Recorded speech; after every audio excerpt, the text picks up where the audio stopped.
Olá, ouvintes e leitores, sejam bem-vindos à nossa leitura bíblica comentada.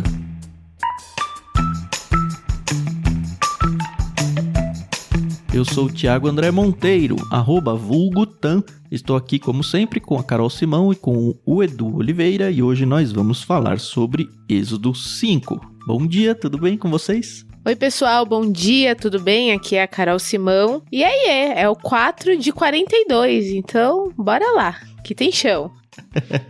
Opa, bom dia a todos. Tem chão, mas tem sido muito legal, né? Vai ser uma narrativa bem interessante. Por que 4, Carol? É 5? É 5. Não, se você contou 42, são 6, né? Já foi o prefácio. Ah, tá. É sexta que a gente tá gravando, né, Carol? Exato. Não, e assim, as pessoas têm que entender que a gente faz um monte de coisa ao mesmo tempo, entendeu? Mas o importante é que eu li o certo, entendeu? Que já aconteceu de eu vir pra cá tendo estudado o capítulo errado. Já aconteceu. Faz tempo. Faz parte. Faz. É que agora eu tico, aí não dá pra errar mais a leitura. Temos que agradecer a Mundo Cristão por emprestar a NVT, tradução que a gente usa aqui no programa, e também agradecer a Maria Lídia por emprestar a trilha sonora que nós também usamos aqui no programa. O episódio de hoje será dividido em 3 blocos. Como já mencionamos, estamos no capítulo 5 de Êxodo, e o primeiro bloco, que vai ser lido pela Carol, vai até o verso 5. Depois a gente não combinou, Edu, então eu vou jogar pra você o segundo bloco. Você vai do 6 até o 14, e aí do 15 até o fim vou eu.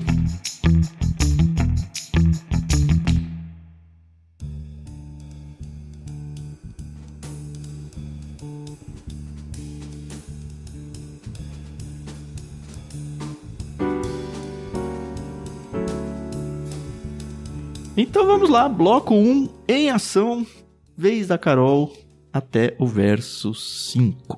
Beleza, então vamos lá, pessoal.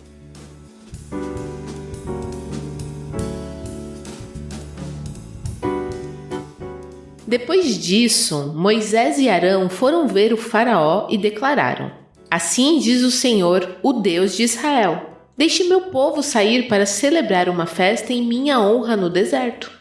Quem é o Senhor? Retrucou o faraó. Por que devo dar ouvidos a ele e deixar Israel sair? Não conheço o Senhor e não deixarei Israel sair. Então Arão e Moisés disseram: O Deus dos hebreus se encontrou conosco. Portanto, deixe-nos fazer uma viagem de 3 dias ao deserto para oferecermos sacrifícios ao Senhor, nosso Deus. Do contrário, ele nos castigará com alguma praga ou pela espada. O rei do Egito respondeu: Moisés e Arão, por que distraem o povo de suas tarefas? Voltem ao trabalho. Olhem, há muitos do seu povo nesta terra, e vocês os estão impedindo de trabalhar.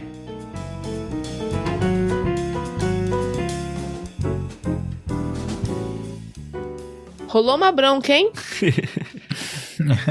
Eu curto muito o Êxodo porque é história, né? Envolvente, é ação. Aparentemente, Moisés e Arão não tiveram grandes problemas para chegar até o faraó, o que já, para mim, é surpreendente. Porque, enfim, eu não consigo chegar no prefeito da minha cidade hoje. Eu acho que o faraó era um pouquinho mais importante do que o prefeito da minha cidade.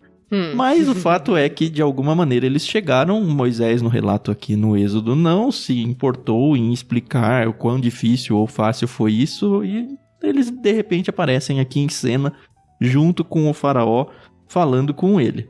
Naquele esquema de que o Arão é a voz do Moisés, mas aparentemente é os dois aqui que estão falando ao mesmo tempo. E já tem a primeira vez que aparece uma frase que vai ser muito recorrente aqui no Êxodo. Então, como é a primeira vez que ela aparece, eu gostaria muito de já deixar marcado para que vocês, ouvintes, fiquem prestando atenção quantas vezes isso vai aparecer. Moisés e Arão falando: Deixa ir o meu povo. O faraó vai cansar de ouvir essa frase. Pois é. Uma coisa que eu achei muito interessante nesse primeiro pedaço é que Deus já tinha dito lá para Moisés que iria endurecer o coração do faraó, que se faraó não deixasse, mataria o filho mais velho, né, do faraó. Mas o mais interessante aqui é que Arão fala: se Faraó, você não deixar a gente prestar culto, fazer uma festa de 3 dias lá, Deus pode nos castigar, falando dos hebreus, não os egípcios, né? E aí eu fiquei pensando, né? Imagina o faraó ouvindo isso, né? De todo jeito, pelo visto, ele ia perder a mão de obra gratuita dele aqui, né? E aí ele fala, então, sinto muito. Vocês querem sofrer? Sofre aqui. Não vai sofrer lá no deserto, não. Ele não dá muita importância, né? Mas é interessante, né? Porque Arão tá falando, a gente vai ser castigado se você não deixar a gente ir. Por favor, deixa a gente ir, sabe? Pelo que eu li em outros lugares na minha leitura mesmo, a impressão que me dá é que ele não tá falando só dos hebreus, ele tá falando de todo mundo aqui, Egito e hebreus junto. Coisa que Deus tinha prometido as pragas, né? Que ia sofrer só o povo egípcio. E aí começa aquela especulação. Porque eu vi comentaristas falando, isso aqui pode ser uma coisa adicional ao que o próprio Deus tinha falado para Moisés e Arão, no sentido de tentar expandir um pouco a coisa e talvez ganhar a simpatia do faraó aqui, no sentido de que não são só vocês, mas nós também vamos sofrer. Mas, de fato, é meio diferente do que Deus tinha falado. Deus tinha falado que ia punir os egípcios. E aqui aparece uma coisa adicional. Por outro lado, eu vejo outros comentaristas dizendo que não. Isso veio da cabeça do Arão e do Moisés mesmo. Deus não tinha dito isso. Outros dizem que não. Aparentemente, Deus expandiu a coisa. Enfim, não temos muito como saber a origem dessa ameaça aos hebreus. Mas ela está no texto, não tem como negar. Pelo menos aqui. Talvez se encaixe com o conceito de divindade da época, né? E era muito comum, não só entre os egípcios, nas culturas da época, a ideia de uma relação com o divino de, olha, vamos fazer isso, senão vão ser castigado. Faça aquilo, senão você é castigado. Uhum. Isso era muito comum. Né? E você vê isso dentro do povo hebreu já na terra, e isso acontecia com os povos ao redor. Sempre aquela relação de medo, né? E que não é o que Deus quer. Exatamente. Isso é bem pontual. Uhum. Sim.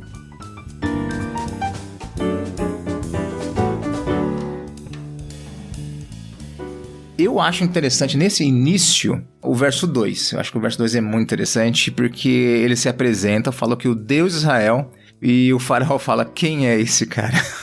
Não é? E o faraó era um cara que conhecia deuses de tudo quanto é jeito, né? Isso. O panteão egípcio, assim, era algo assim grandioso. Ele fala, quem é o Senhor? E é aquela conversa, né, que nós falamos na última gravação do nome, né? Do nome secreto, né? Da divindade, aquele nome terrível. Ele fala, quem que é isso? Eu não conheço. Por que eu tenho que deixar? A gente tem que lembrar que o faraó, ele era considerado Deus até por ele mesmo, ou semideus, ou sei lá que nome dá pra isso. Isso. E o fato dele não conhecer é meio que um desprezo. Sim. Quem é esse cara aí perto de mim? Esse perto de mim tá entre parênteses aí, né, nas entrelinhas. Eu não vou seguir um cara que eu não sei nem quem é. Exato. E se encaixa, né? Eu vou pro Novo Testamento agora lá. A parábola de Jesus, diz o tolo no seu coração. Quem é Deus? Quem é Deus? Eu faço as minhas coisas do meu jeito.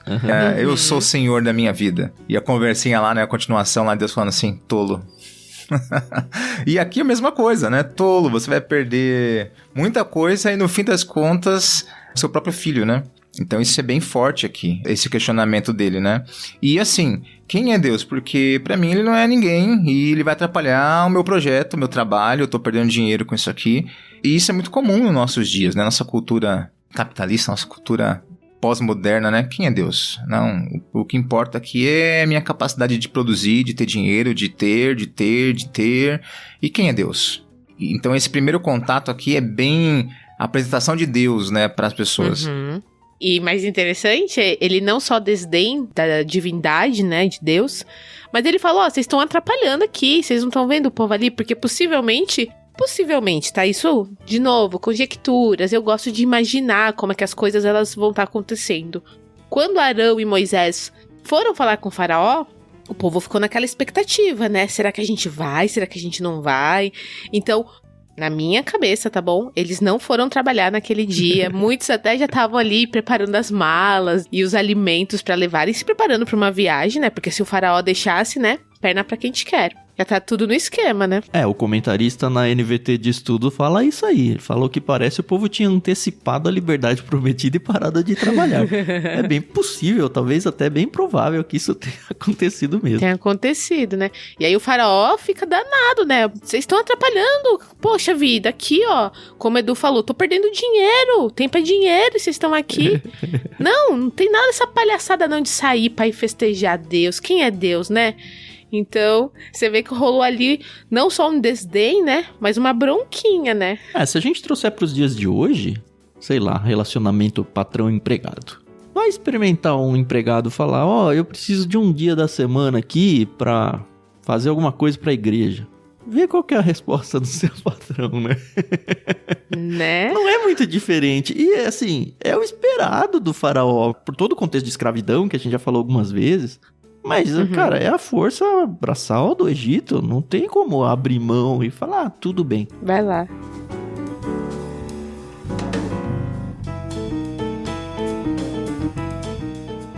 A gente já falou um pouquinho sobre a questão da viagem de 3 dias. Sim. De novo, ela aparece aqui no verso 3.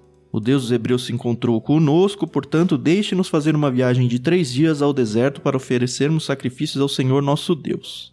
Eu já externei o meu incômodo com esse discurso ao faraó, porque já tá claro para os hebreus, pelo menos para os líderes hebreus, que o plano é que o povo fuja, não é que vá lá adorar e volte. Por isso que me incomoda um pouco. Agora, de novo, porque esses 3 dias, estudando para esse capítulo, eu fui conduzido por um dos livros que eu estudei. Aí é o capítulo 8, que vai explicar esses 3 dias. Eu acho que, apesar de a gente não ter chegado lá, vale a gente mencionar os versos 25 e 26. Porque, como eu disse no começo do episódio, o Moisés e o Arão vão várias vezes à frente do faraó e vão negociando com ele, né? Deixa sem meu povo. E lá no capítulo 8 diz assim, olha... O faraó mandou chamar Moisés e Arão e disse, vão e ofereçam sacrifícios ao seu Deus, mas façam-no aqui mesmo, nessa terra. Ele não quer deixar o povo ir, né? E aí vem a explicação. Não seria certo, respondeu Moisés. Os sacrifícios que oferecemos ao Senhor, nosso Deus, são detestáveis aos egípcios. Se apresentarmos aqui mesmo nossos sacrifícios, que os egípcios consideram detestáveis, eles nos apedrejarão. Então, aparentemente, existe um argumento para justificar essa saída de vamos lá, vamos fazer um negócio que é muito feio. Enfim, é a matança dos animais. A gente sabe como eram os sacrifícios do Antigo Testamento e aparentemente era uma ojeriza para os egípcios. Simplesmente ver e participar, mesmo que indiretamente, dessa coisa toda. E porque tem aquela coisa... que eles adoravam alguns animais, né? Sim. Eu não sei qual é o contexto e tal, mas... Talvez ofendesse e tal, né? Exato, tem isso, né? Não tinha parado pra pensar, mas é verdade. Bem contemporâneo, né? Hoje em dia, né, tem coisas que você fizer, não, mas não pode. Não, isso é um absurdo, não pode acontecer esse tipo de coisa. Não, a gente não aceita isso, né? Imagine só a potência que era o Egito, né? Na vanguarda da escrita, né? Na cultura da época. Vocês querem fazer essa adoração antiquada? O tempo mudou. Vai maltratar o animalzinho. Não tô dizendo que tem que maltratar animais, tá? Não é isso não, tá? Calma aí, povo que gosta de bichinho. Claro. Não é essa a questão. Mas você percebe que, às vezes nós percebemos esses links assim... Isso é um absurdo, como algo assim vai maltratar o boizinho lá, o cabrito. E como a Carol falou, isso pode ter um quê de ofender os deuses do Egito de alguma forma. Sim, Talvez. Sim. Até porque, se você olha, né, quem gosta de aqueles hieroglifos, aqueles desenhos, né, é interessante que era o corpo humano com cabeças de animais. Já viram isso? Quem assistiu Indiana Jones, a turma oitentista aqui, né? Aquelas cenas, né? Acho que do primeiro filme, né? O Templo Perdido lá, e tinha, né? Cabeça de águia, cabeça de gato, né? Essas coisas assim. Então acho que era bem... Indiana Jones tem só 3 filmes, né? É isso, né? Não, 4. são 5. É, tem um quinto que vai sair agora. Não, 3.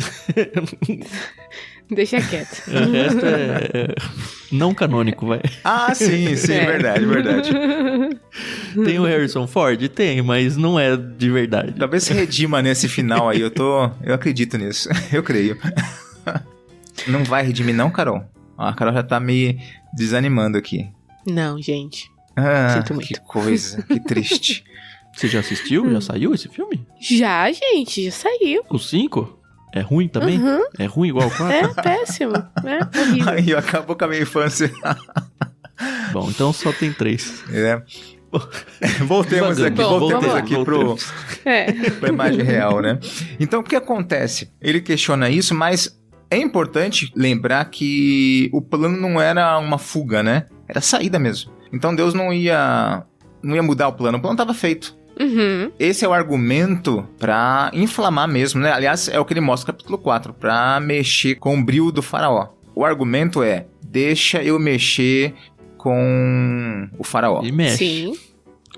Deixa eu deixar ele irritado com esse negócio, né? Porque vocês vão sair em marcha, né? Em marcha triunfal, né? E sem botar a mão em armas. Isso é mais incrível, né? Isso que é da hora, né?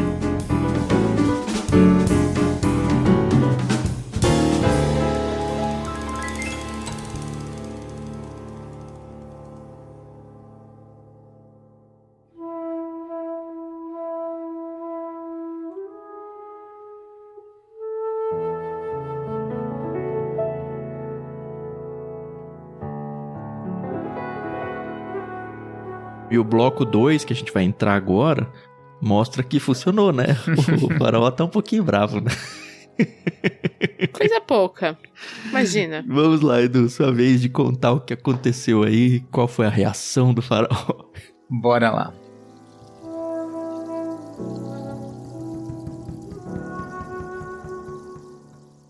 Naquele mesmo dia, o faraó deu a seguinte ordem aos capatazes egípcios e aos supervisores israelitas: não forneçam mais palha para o povo fazer tijolos. De agora em diante, eles mesmos devem juntá-la. No entanto, continue a exigir que produzam a mesma quantidade de tijolos que antes. Não reduzam a cota. Eles são preguiçosos e por isso clamam: deixem-nos sair para sacrificar ao nosso Deus. Aumentem a carga de trabalho deles e cobrem o cumprimento da tarefa. Isso os ensinará a não dar ouvidos a mentiras. Os capatazes e os supervisores saíram e informaram o povo: assim diz o faraó, vocês não receberão mais palha, saiam e ajuntem-na onde puderem encontrá-la. No entanto, continuarão a produzir a mesma quantidade de tijolos que antes. Então o povo se espalhou por toda a terra do Egito para juntar a palha que sobrava das colheitas. Enquanto isso, os capatazes egípcios continuavam a pressioná-los. Completem sua cota diária de tijolos, como faziam quando nós lhes fornecíamos palha. E açoitavam os supervisores israelitas que haviam sido encarregados das equipes de trabalhadores. Por que não completaram a cota nem ontem e nem hoje? Perguntaram.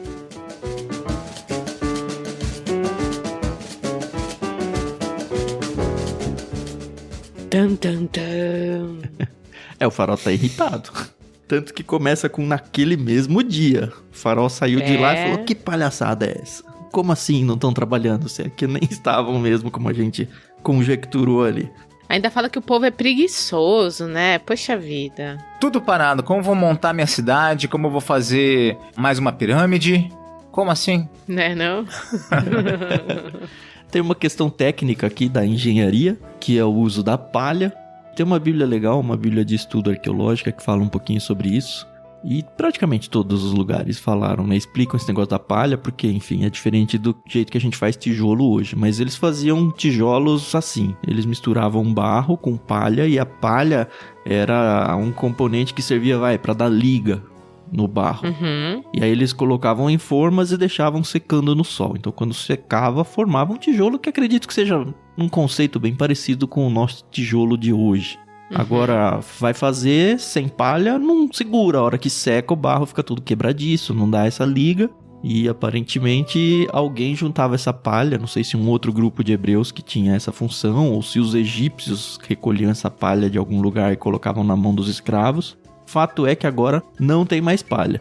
Se virem, tem que pegar palha onde der e ai de vocês se não entregarem a cota. E dado que eles eram escravos, não devia ser uma cota fácil de ser atingida.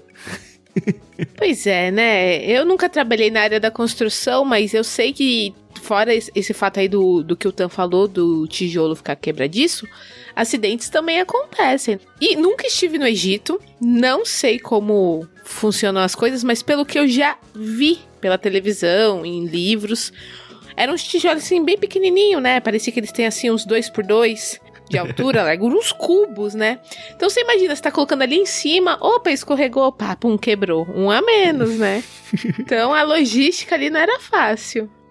Pensando nisso, é interessante observar essa questão do tijolo, porque quando a gente fala das pirâmides, não que foram judeus ou não que fizeram, uma boa controvérsia nisso aí, até pela região, mas quando a gente tem aquela ideia, né, de serem pedras, né, e tal, mas como que ia ser pra carregar, né, colocar aquela pedra, né, fazer a engenharia pra montar, e quando a gente pensa em tijolo, fica mais fácil de entender, porque até ele pode ser formado no próprio local. Né, pensando na construção, né, eles faziam uma forma ali, enchiam de barro lá, formavam e iam pro próximo. Aí você vai subindo de forma bem mais simples, mas era, pra época, era uma baita engenharia, né? Hoje em dia ninguém faz isso desse jeito. É muito louco. Eu também acho, não, com certeza.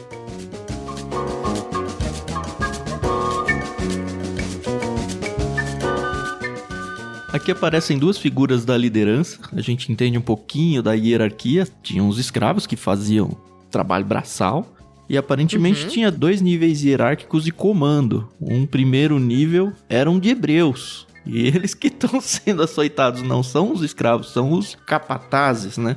Deixa eu ver, que cada bíblia deu um nome. Isso, capatazes, aqui Capitão do Mato. Capitão do Mato. Capitão do Mato é boa.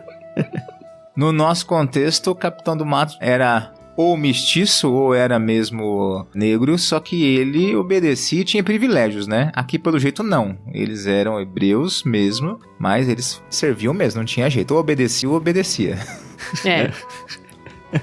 Pelo que eu vi aqui, que eu também fui ver esse negócio dos capitães do mato, pra trazer mais pra nossa realidade, muitas vezes, como o Du falou, eram mestiços e a gente não quer ofender aqui ninguém, tá bom, pessoal? A gente só foi atrás de história mesmo. Outras vezes eram escravos já libertos. Só que quando o escravo ele era liberto, tô falando contexto Brasil, tá? Ele era muitíssimo pobre, né? Tinha trabalhado a vida inteira e não tinha nenhum recurso. Então eles trabalhavam como capatazes pra ter o mínimo de sustento. Se você, inclusive, entende mais do assunto do que nós, pode chamar a gente, dar uma aula de história que a gente vai amar, tá bom? Tá aqui, ó, no verso 13 e 14, de acordo com a NVT. Eu tô confundindo porque, dependendo da tradução, eles usam termos diferentes, até intercambiáveis. Mas pela leitura da NVT que a gente fez, os capatazes são egípcios, isso aparece no verso 13. E os supervisores eram os israelitas, aparecem no 14. Então, usando a tradução da NVT, de novo, a gente tem os capatazes, embaixo deles os supervisores, e eram esses supervisores que estavam apanhando, porque mesmo sem a palha não estavam conseguindo entregar o que os trabalhadores tinham que fazer. Era requerido deles. As famosas cotas. Quem trabalha com cotas hoje sabe o desespero que é viver tentando fechar o mês. É verdade.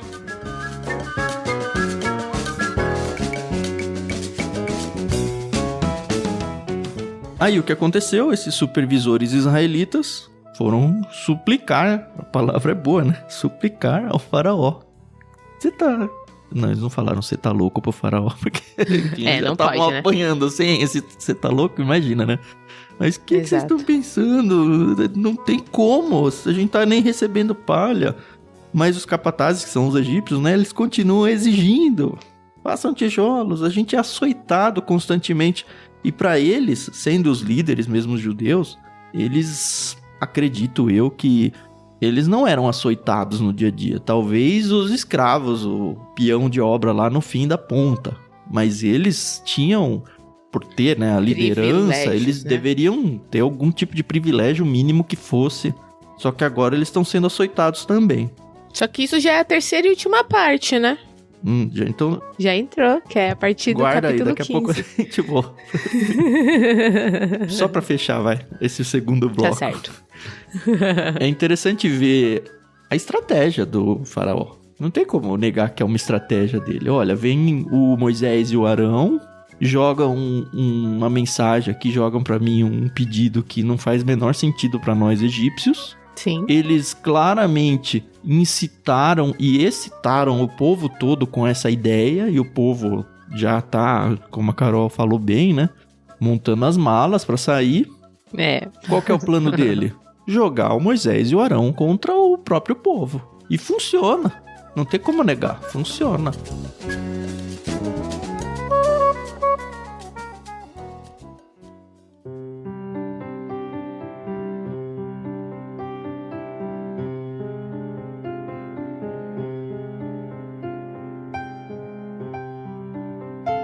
E a gente vai ver que funciona exatamente agora, entrando no bloco 3. Sim. Eu vou fazer a leitura, então, a partir do verso 15.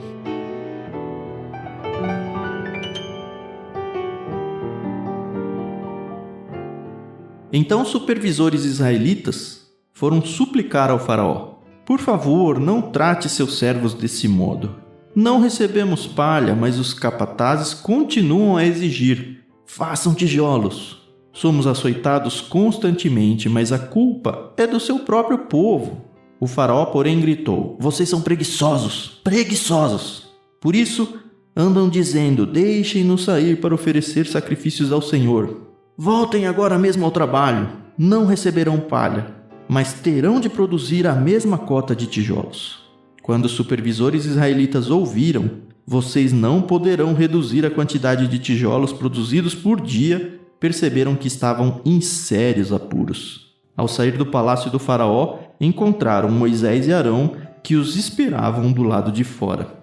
Eles disseram aos 2 irmãos: o Senhor os julgue e os castigue por terem feito o faraó e seus oficiais nos odiarem.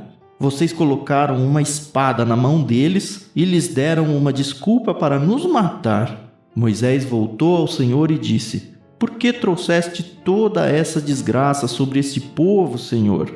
Por que me enviaste? Desde que me apresentei ao faraó como teu porta-voz, ele passou a tratar teu povo com ainda mais crueldade. E tu não fizeste coisa alguma para libertá-lo.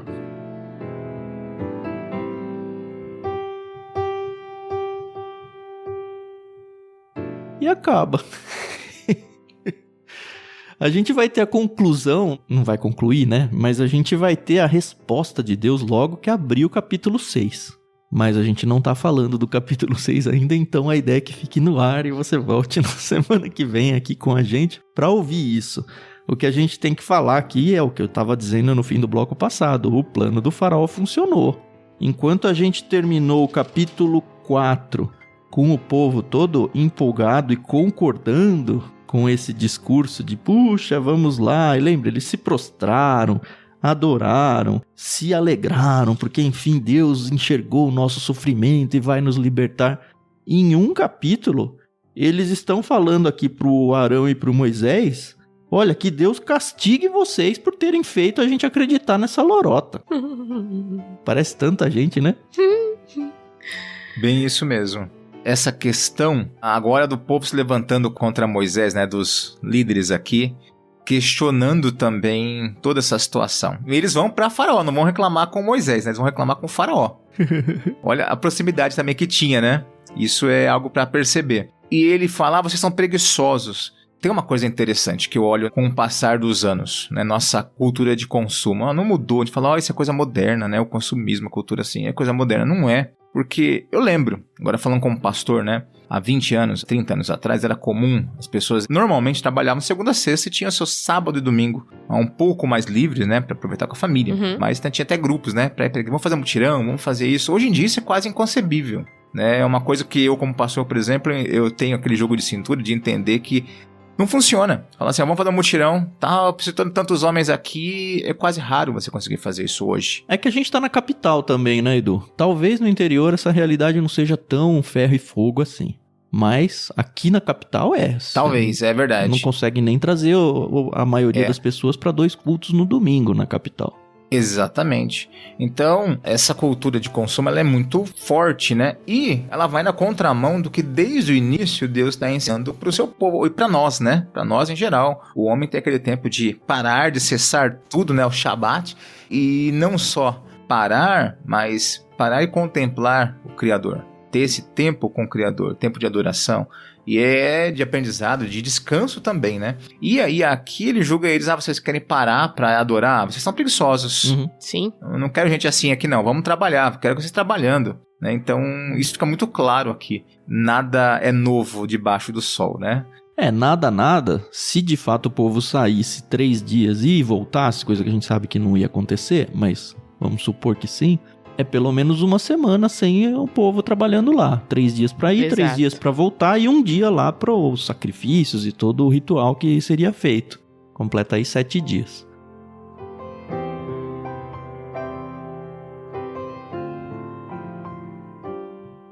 Mais uma coisa também que é bem interessante, obviamente a gente lendo o texto, a gente fala, poxa, mas Moisés sabia que Deus ia libertar o povo. Ele já tinha dito que iria endurecer o coração do faraó, que mataria o filho mais velho do faraó, que estaria com ele o tempo inteiro, porque ele era o Deus daquele povo. E aí a gente vê que Moisés, ele meio que se desespera, né? Poxa, Deus, como assim? Eu tava lá quieto no meu canto, cuidando As cabras do meu sogro. Porque você me chamou, né? Isso aqui sou eu parafraseando, né? Tava cuidando ali das cabrinhas, tava com os meus filhos, minha esposa tava comigo, né? Moisés, ele poderia parar aqui e falar, chega, eu tava vivendo minha vida há 40 anos, e aí o Senhor vem e me chama pra viver isso aqui, né? E aí a gente pensa, né? Quantas vezes a gente faz isso? Uhum. Quantas vezes a gente passa por um problema que, quando a gente olha depois lá pra trás, a gente vê que nem era um problema. Mas na hora que a gente tá vivendo, a gente fica, mas Deus, eu tava quieto no meu canto ali, e o Senhor falou, vá, e eu fui. Pra isso, né? Então, a nossa memória é muito curta. E eu acho muito engraçado como a gente tem a facilidade em criticar a atitude de Moisés, depois do povo. Mas a gente faria igual, gente. E se a gente não fizesse, pior. A gente não pode esquecer que o Moisés, ele tá sendo treinado para ser líder. E aqui ele tá no começo de uma vida de liderança. Não aconteceu nada ainda nessa escola de liderança dele. Uhum. Claramente, primeiro de tudo, né? É interessante isso que a Carol falou. Deus já tinha dito que ele endureceu o faraó e que o faraó não deixaria o povo sair assim tão facilmente. E que ia ser necessário pragas, a matança dos primogênitos e tudo. Mas claramente Moisés não antecipou o efeito que a recusa e qual seria a reação do faraó em relação a isso. Quando o Arão e o Moisés foram conversar com os líderes do povo, isso do capítulo passado, acredito eu que eles falaram o discurso todo de Deus, dizendo que o faraó não vai deixar de primeira. E o povo, os líderes, concordaram com esse discurso. O que estranha o fato dessa reação deles aqui. Óbvio que é estranho até a página 2, porque, enfim, eles estão sendo açoitados, eles estão sofrendo, eles já eram escravos super cobrados e agora está sendo cobrado ainda mais. Não é fácil, a gente sabe que não é fácil. Agora, olhando para Moisés como um líder, eu li um trechinho aqui muito interessante. De novo, eu não anotei da onde, mas diz o seguinte, olha... Os servos escolhidos de Deus é uma aplicação, talvez seja da Bíblia Wiersbe, eu gosto muito dela porque ela aplica muito aos nossos dias. E acho que essa frase toda cabe a nós hoje. Os servos escolhidos de Deus devem esperar oposição e falta de compreensão, porque isso faz parte do que significa ser líder. E os líderes devem saber ficar a sós com Deus, abrir o coração e buscar força e sabedoria da parte do Senhor. Isso me fez pensar bastante, me fez pensar coisas tanto para o Moisés, quanto talvez principalmente para os líderes, os hebreus, os escravos, no sentido de que quando apertou a situação, eles foram falar com o faraó. Por que eles não foram falar com Deus? Não estavam acostumados, né? Quando a gente tem os nossos problemas, a gente vai reclamar para quem? Essa frase que tem no final é que eles estão reclamando, né, pro Moisés e pro Arão. Trouxeste toda essa desgraça. É interessante, a NVT ela coloca como uma opção de tradução como fizesse todo esse mal. Cara, você tá falando que Deus fez todo esse mal. Será que Deus é bom mesmo? Sabe, a gente quando tá em situações que tá sofrendo e onde as coisas parecem que estão pior, é quando a nossa fé tá sendo testada. Será que Deus é bom mesmo? Será que ele é fiel? Será que ele é poderoso? Ele acabou de prometer que ele ia fazer isso. E, inclusive, cantou a bola de que ia ser doloroso. Às vezes ele não vai aparecer... Às vezes não, ele não vai aparecer no nosso ouvido cochichando e contando pra gente o plano. Mas ele tem o plano. E o plano, muitas vezes, vai ser a gente sofrer. Vai ser a gente se dar mal no começo. Esperando o quê? Uma reação da nossa parte em busca de fé. De falar, eu vou atrás de Deus. Eu não vou atrás de reagir ou buscar auxílio em situações fora de Deus, sabe? Em vez de procurar o faraó para se queixar, Esses capatazes tinham que ter ido atrás de Deus. Os capatazes não, né? Porque na NVT os capatazes são os egípcios. Né? Os supervisores tinham que ter recorrido ao próprio Deus. Ao Arão, que, enfim, não está muito claro ainda o papel dele como sacerdote ou intermediador entre Deus e os hebreus aí, mas que fosse a Moisés e Arão e falar, fala com Deus, olha a nossa situação. Mas eles aparentemente não fizeram isso. Deram um bypass aí, ignoraram Deus, falaram que Deus tá fazendo mal a nós. Em um capítulo, caramba. Me ofende isso de verdade. Mas ao mesmo tempo, me mostra que quantas vezes eu agi igualzinho eles. Porque a hora que aperta o calo, a hora, sabe, com perdão da palavra, a hora que a água bate na bunda, a gente tende a esquecer Deus rapidinho. E ir atrás de reclamar com o chefe, com o pai, com o bispo, não importa. A gente vai reclamar com as pessoas erradas. E com quem muitas vezes não tem poder. Exatamente. E é interessante, quando a gente pensa ele sendo trabalhado aqui para liderar, ou ele assumindo liderança de fato, não tem jeito, né? Quando você assume liderança, você vai entrar naquela questão de sofrer oposição e ter que aprender a entender isso. E eu gosto de uma frase do Ed Stetzer, né, um teólogo, um pastor americano, e ele fala desse jeito num dos livros dele: se você quer que pessoas gostem de você, ele fala, não seja líder. E ele continua, se você quer que pessoas gostem de você, vai vender sorvete. Já viu? Ninguém olha com cara de borrada pro sorveteiro. Ninguém olha, um sorveteiro vindo ali. Então, é o desafio da liderança, né? Um sorveteiro passando ali, que coisa absurda. Ninguém faz isso. Todo mundo gosta de sorveteiro. Então, é um desafio, né? Já Moisés sendo preparado ali. E talvez Moisés, olha eu trazendo pra cultura pop aqui o negócio, né? Talvez Moisés, se existisse o Frozen na época dele, ele ia falar assim, puxa, entendo o coração lá do... Como que é o carinha lá que cantava musiquinha que bicho é melhor do que gente? O Christoph. Isso, lembra que ele é um cara emburrado, não gosta de gente, porque ele decepcionou, né? Ele fala, bicho é melhor do que gente, né? E talvez Moisés ficava naquela, puxa, quando eu tava lá com das ovelhas, das cabras do meu sogro, né? Tão mais fácil, pelas montanhas e isso e aquilo, agora esse povo que reclama. E ele vai experimentar isso, olha, por 40 anos. Ele tá começando a se calejar aqui, né? Tá começando agora. Tá dizendo, onde eu fui me meter? E por que raios a gente busca ser líder então, hein, Edu? Não pra é? Quê que a gente busca? A gente podia ser um pastor que vende sorvete, pelo menos. Pastor água para açúcar.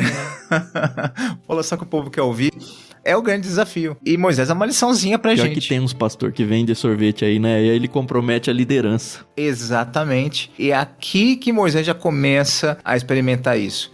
Mas é muito bom porque acontece uma coisa aqui. Ele recebe essa situação e parece que ele silencia. Ele não, logo de cara, já sai se opondo a esses homens aí. Ele vai conversar com Deus, com quem pode resolver mesmo. Isso é uma coisa boa que você vê em Moisés. Aliás, nós vemos isso acontecendo muito pra frente na vida, no caráter de Moisés, com exceção do erro lá na frente, que a gente vai falar depois. Que aí ele dá uma escorregada, aí ele se ira. Mas até então você vê sempre Moisés sendo esse mediador que escuta, que observa, trata em momentos pontuais, mas que normalmente ele vai conversar com Deus a situação, vai levar para Deus a situação e na sua humanidade mesmo, questionando. E aí, por que isso mesmo? É desse jeito mesmo? Uhum. Acho que é isso. É isso, gente. É isso.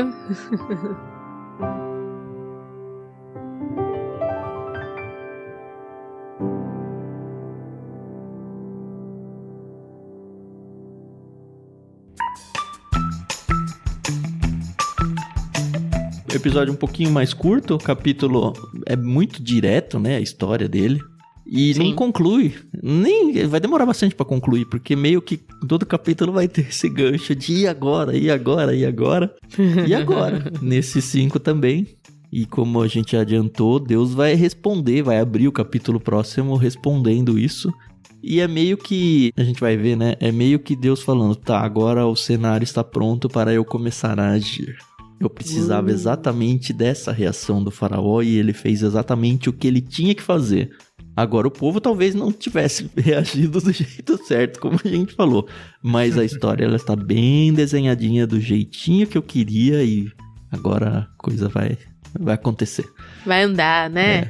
Mas semana que vem a gente fala sobre isso. Isso aí. Queria agradecer mais uma vez, como sempre, o Edu e a Carol por estar dividindo esse espaço com a gente.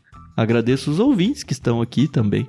Não se esqueçam de divulgar esse projeto para outras pessoas, para que elas conheçam a Bíblia. A gente tem descoberto pessoas que têm se reencontrado com a Bíblia. Talvez pessoas que estejam vendo a Bíblia pela primeira vez aqui com a gente. E isso enche a gente de alegria de verdade em saber que nossas vidas podem catalisar encontros com Deus.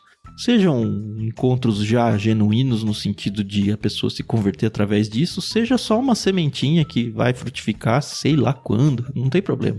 A gente está fazendo aqui o nosso papel e você pode ajudar a gente fazendo o seu papel de fazer esse conteúdo chegar em lugares que não chegaria de outras maneiras. Faça isso sempre que você puder, pega um corte do programa e divulga do jeito que você quiser aí nas suas redes sociais. A gente não tem frescura com essa questão de direitos autorais, de nada. Se você quiser pegar uns trechinhos e postar aí nos seus TikToks da vida aí, fiquem à vontade, tá? E é isso. Semana que vem a gente volta. Não se esqueçam que a gente precisa de ofertas também. A gente é um projeto missionário e a gente tem um sistema de financiamento coletivo que você pode fazer parte dentro do Catarse, se você quiser conhecer o projeto com mais detalhes e pelo menos acessa para ler o que a gente propõe lá. É catarse.me/ictus. Ictus tem 2 Hs, as pessoas normalmente escrevem errado. É ICHTHUS. Mas se você tá com dúvidas aí em como escrever isso, tem link aí na descrição para tudo isso. E outros links mais aí que a gente não fica mencionando tudo toda vez, porque cansa vocês. Cansa a gente de falar, imagina vocês de ouvir, né? Mas é isso, semana que vem a gente tá de volta. Orem por nós sempre e obrigado a todos. Até mais. Isso aí, pessoal, a gente agradece demais as orações, a gente agradece demais quem tem contribuído. Vocês moram no nosso coração, não conhecemos todos pessoalmente, mas saibam que cada nomezinho que vai aparecendo para nós realmente vai aquecendo o nosso coração e somos gratos a Deus por vocês. E se você gosta desse projeto, divulga para um amigo que ainda não conhece ele. Se você divulgar para um amigo, é feito aqui pirâmide, né? Cuidado. Né? Mas não tem recompensas. Pirâmides do Egito, né? Não tem recompensas físicas, só espirituais, tá bom? Então divulga aí, todo mundo faz parte daquele grupo do WhatsApp, onde só tem bom dia, boa tarde, boa noite. Então joga lá um conteúdo bacana, entendeu? Você vai fazer um bem danado pros seus familiares, amigos, colegas, tá bom? E olhe por nós. Esse é um projeto muito sério, que a gente leva a sério, a gente tira um tempo pra estudar, pra tirar dúvidas, enfim. Ora pelo pastor Edu, ora pelo Thiago, ora por mim, pelas nossas famílias. E a gente agradece a paciência e a audiência e nos ouvimos no próximo episódio. Até mais. Muito obrigado cada ouvinte aqui. Obrigado, Carol. Obrigado, Tan. Tempo sempre muito agradável, muito bom. E em especial falar sobre a palavra de Deus é uma grande bênção. Eu aprendo com vocês nessa leitura coletiva aqui. E espero que tenha sido bênção para a vida de cada ouvinte aqui, ouvindo hoje conosco, ou quando você esbarrar, né, nesse capítulo, chegar nesse capítulo aí, espero que possa ser proveitoso e abençoador para sua vida. Um grande abraço para vocês e até a próxima.